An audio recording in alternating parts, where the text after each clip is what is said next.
Please subscribe to Face TV Africa and turn the notification on. Face TV Africa, ẹ jọ̀ọ́ subscribe hete.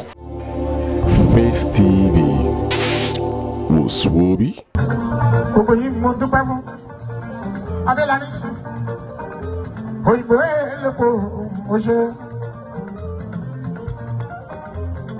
kọ́mọ Abdulfatai Gbémisọ́lá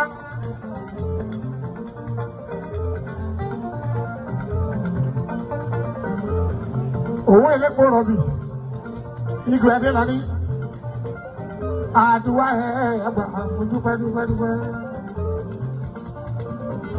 Ẹ̀yin tẹ́ gbámọ́ olùṣẹ́ mi wọ́n tán tilétilé Àyìndé mi wá sí o.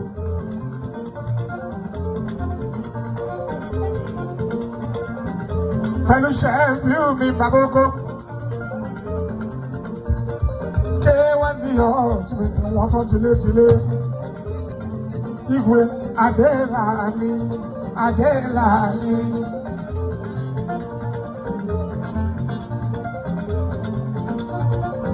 Adélàní, mo kí ẹ Igwe Adélàní.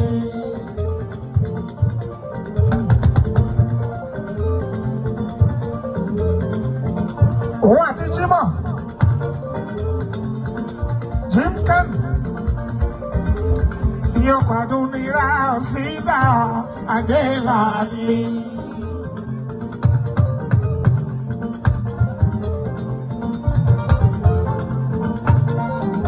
Àwọn èèyàn ló bẹ̀lẹ̀ ìyóró Adélàní. Igwe yóò dá fún ọ tí ó pọ̀ Adélàní. Àgbà nínú ẹgbẹ́ ni o Adélàní.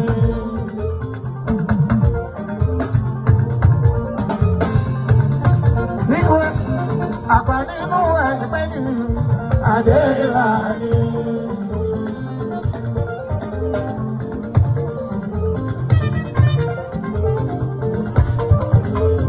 Ọmọdé tó bá mọ̀ wọ́wẹ́ àbágbàjẹ́. Èmi máa ń ṣe èrè ìyá wa.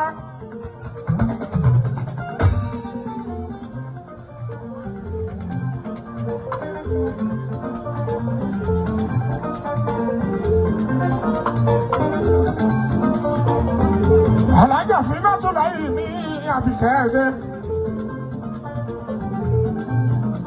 Àbíkẹ́ mi ń gbé lòrùn ẹ̀mẹ́rẹ́. Ọmọ Tadékọ̀yà níjẹ̀bú mi. Níjẹ̀bú fẹ̀mí Àbíkẹ́ ẹ̀dẹ́ mi ọ̀run ẹ̀rẹ́. Àti sèmi àtún mi Làbákẹ́. Ọmọ mẹ́rin gbé lò Làbákẹ́. Òkúyà èmi ní Waterside Ìjẹ̀bú.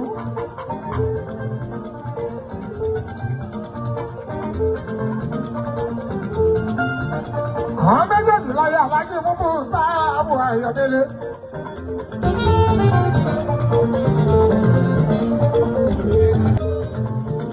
Mọ̀dà Ṣakírù ní òye bájọ́ òbélò mi. Wọ́n tata bá sálọ. Rafael Bello, Mọ̀dọ́lúwàbù mi, Ayọ̀dẹ́kọ̀yà mi, Mọ̀dẹ́kùnrin tí náírà mi, Ayọ̀dẹ́bọ̀dé, Mọ̀dàdìjà tó kú ra Ayọ̀dẹ́wálé, Mọ̀dàbáwá káàlì ìtù, Ayẹwo lọ́nà kẹ́nẹ́rẹ́ Ìjẹ̀bú. Madonna Taiwo, Abdulhakeem, Madama kan yìí lè méjì rẹ̀ ló jẹ́ bí mi. Èjì rẹ̀ nílùú Amẹ́ríkà o. Taiwo Kọ́hìndé, olúyù ọmọ, àwọn ọba ọmọ.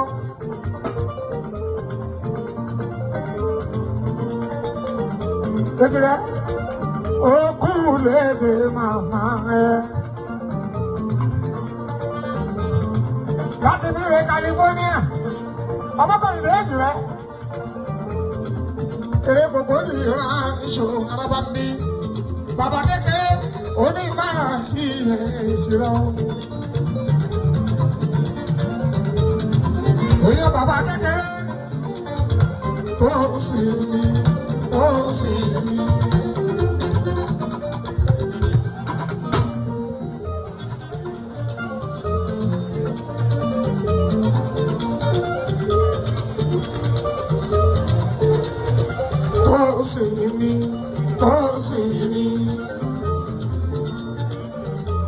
Bàbá kékeré rájò tó sì ní. Àṣẹ ìdè rájò ṣàlàwà tó sì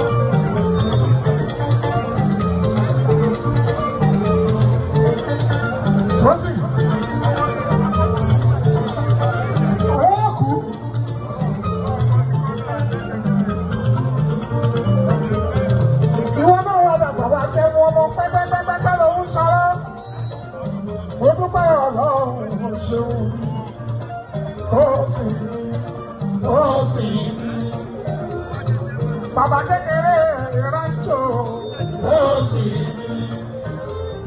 Ọ̀táríò méjì ló wà, ìkan ní Togo, ìkejì California, ètí wọ́n gbà ṣàlàwà wà. Lérò, ètí wọ́n gbà ṣàlàwà wà. California ṣàlàwà wà. Dọ́kú ara wa, dọ́kú ara wa. Kòsì, owó ńlá ló fún mi.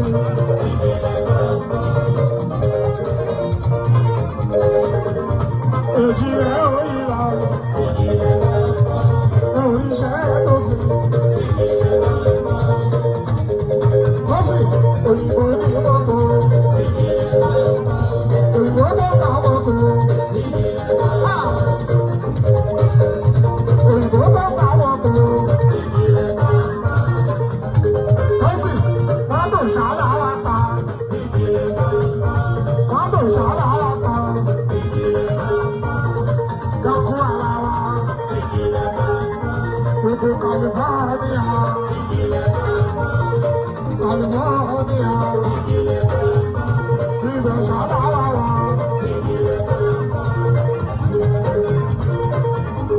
Adé káàbọ̀ sí Nàìjíríà.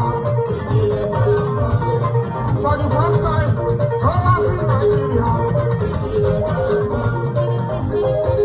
Lẹ́yìn ọdún mẹ́ẹ̀ẹ́dọ́gbọ̀n, Adé ṣẹ̀ṣẹ̀ dé Nàìjíríà ni. Bàyá Ọlámú ṣẹ̀ṣẹ̀ dé Nàìjíríà ni. Ọkọ̀ Lájúmọ̀kẹ́, Adé ṣẹ̀ṣẹ̀ dé Nàìjíríà ni. Bàbá Amẹ́ríkà, after 25 years. Inú Nàìjíríà ló wà yìí. Adé fọkànbalẹ̀ ayé kò sí nǹkan. Àwọn jayé wa ní Nàìjíríà.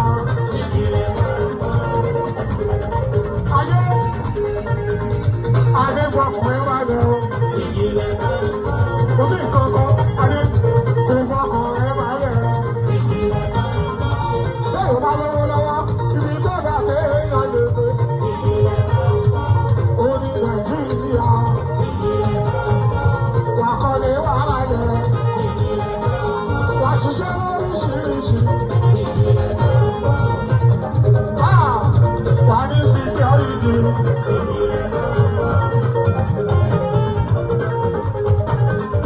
Ìṣó nínú ọmọ lè. Ìṣó nínú ọmọ lè. Oníṣẹ́ ní Mágòdò. Ayébẹ̀ ní Mágòdò.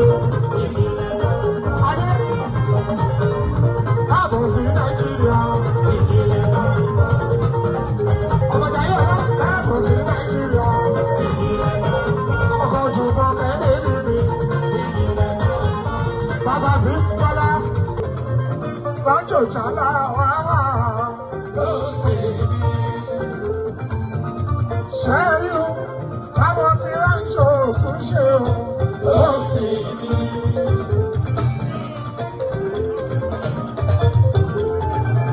ọmọ nìyẹn tó sì ní. Ní California area tó sì ní.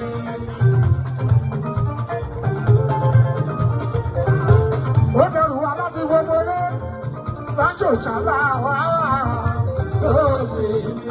Láti Rancho mi. Láti Rancho mi. Rancho Cucamonga. Láti Rancho mi. Tọ́sí Rancho Chalawa. Pàṣẹ ìdè ẹ ti wọ́n gbàṣálẹ̀ mi wá. Ẹ ti wọ́n gbàṣálẹ̀ wá. California area, California area. Ẹ ti wọ́n gbàṣálẹ̀ wá. Rancho mi. Ẹ ti wọ́n gbàṣálẹ̀ wá.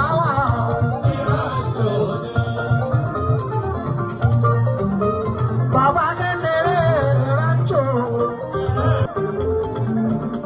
Inú ẹ̀ dùn tó sì àdúrà ẹ̀ ń gbà. Kò lè rí ẹ̀ lẹ̀. Please subscribe to Face TV Africa and turn the notification on. Face TV Africa, ẹ jọ̀ọ́ ẹ subscribe ẹ hẹ́tẹ̀. Face TV was Swoby.